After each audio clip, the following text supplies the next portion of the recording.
How's it going, guys? Joe here. Happy belated Halloween. Tonight I'm gonna try inducing sleep paralysis to summon sleep paralysis demons. So let's just jump right in. So why am I doing stuff like this? Well, recently I watched a video Daniel Love made of him trying to induce sleep paralysis as a Halloween special, and that made me tempted to do the same thing. So that's what I'm doing here.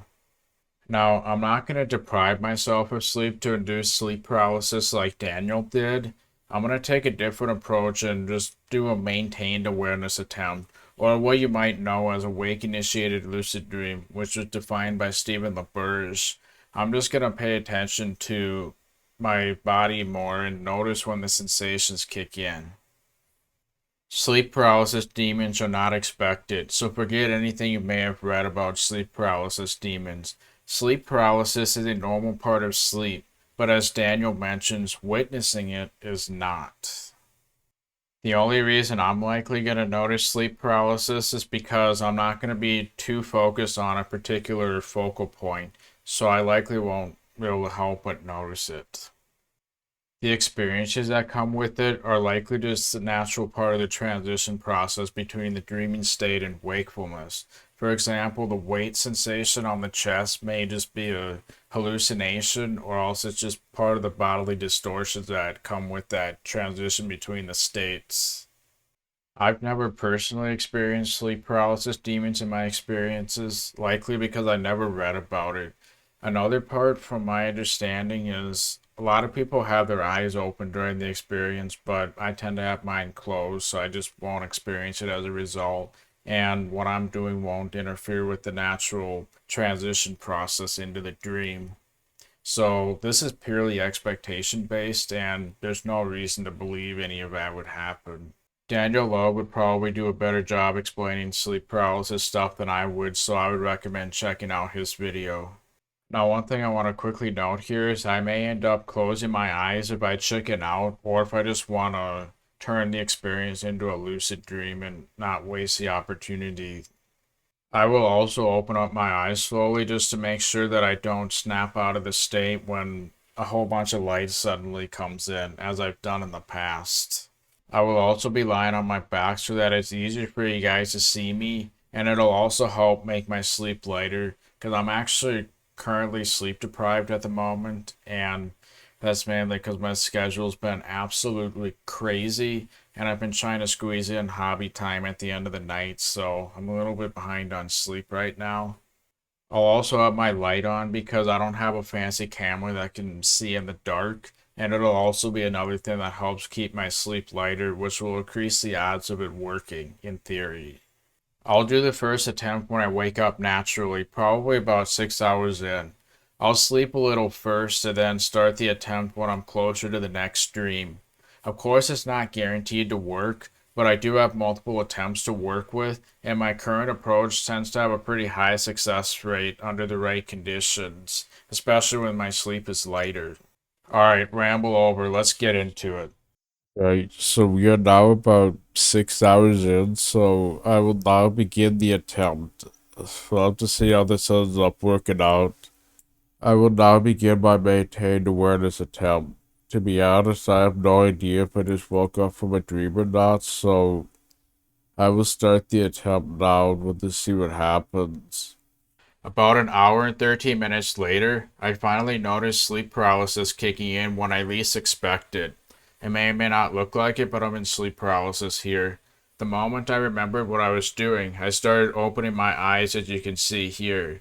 I was only able to slightly open my right eye, which unfortunately is hard to tell as my stupid nose was in the way. I accepted not opening my left eye and worked with what I had. I attempted to turn my head a little, but I was unable to move it. It was as if I forgot how. I did not immediately see any demons and was unfortunately unable to summon any. While all this was happening, I was experiencing some tingling throughout my body and a high pitched pulsing sensation in my head. I wish I could show you what this experience was like. About 20 or 30 seconds later, sleep paralysis stopped and I was able to move again. I fully opened my eyes and decided to try again. Unfortunately, it was hard to fall back to sleep and I ran out of time. I questioned whether I really opened my eyes or if I was hallucinating it as it didn't look open on camera. So I decided to try again a couple days later to see if my eyes really opened with a better camera angle. I am now going to begin another attempt, hopefully at a better angle. About 18 minutes later, I noticed sleep paralysis kick in. I had a better time estimate, so it went quicker.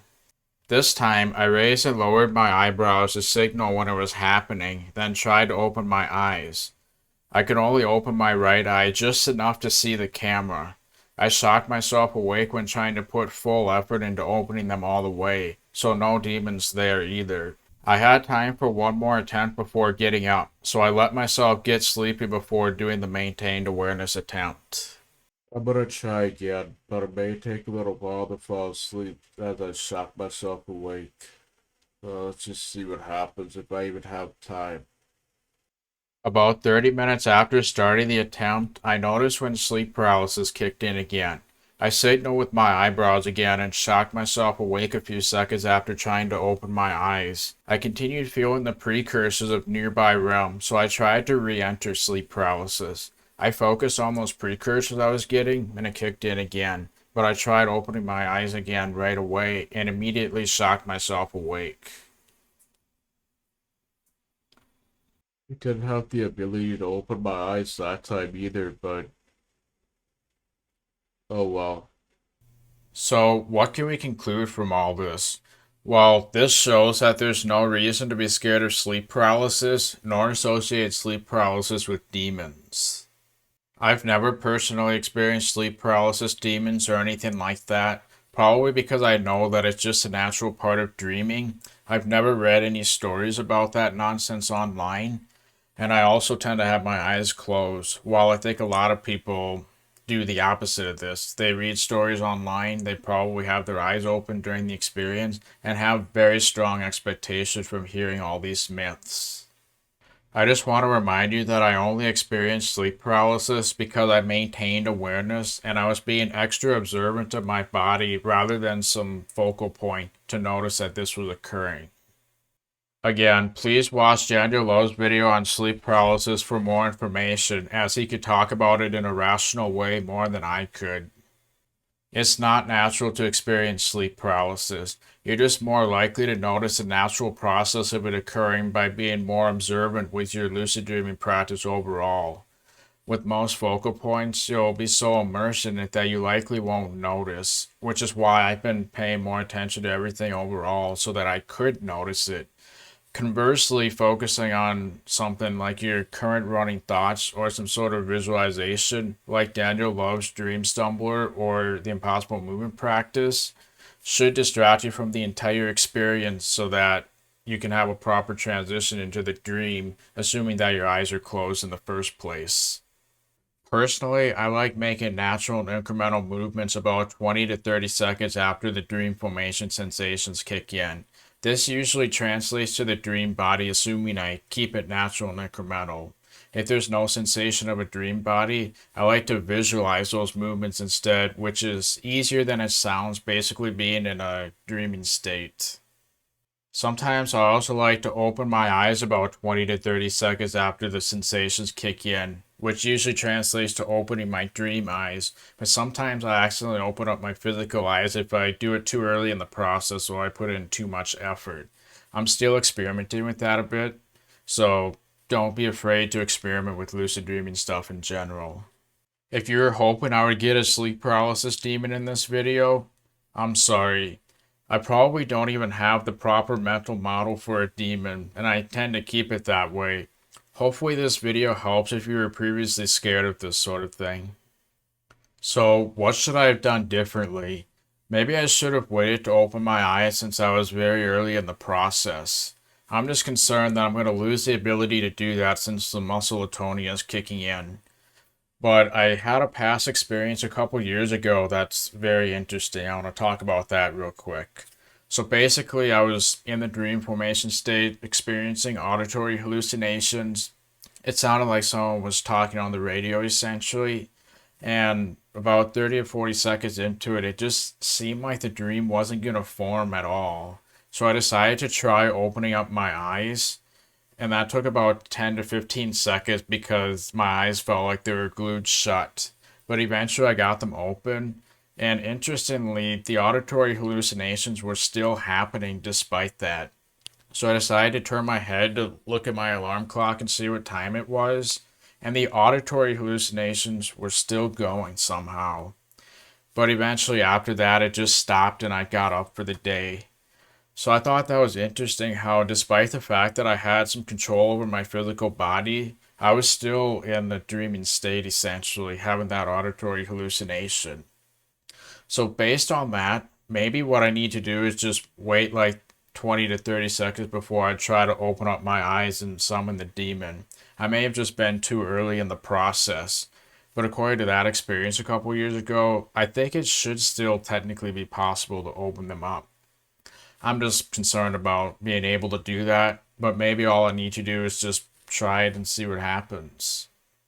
If you have any advice or suggestions pertaining to any of this, feel free to let me know. Maybe I'll try this again next year.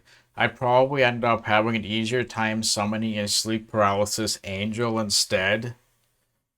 You know what? Maybe I could try that on International Lucid Dreaming Day, which is April 12th. If you want me to do anything like that, let me know down in the comments. In the meantime, though, I'm going to catch up on REM since I've missed a bunch from doing this. And I'm going to use my maintained awareness attempts to have proper lucid dreams rather than wasting the opportunities by summoning demons. It's so stupid of me to do that. Anyway, I believe that is it. So if you have any questions, comments, or concerns, feel free to let me know. I'll try to get to you as soon as possible. Otherwise, yeah, I think that's it. So thanks for watching and have a good one. Peace.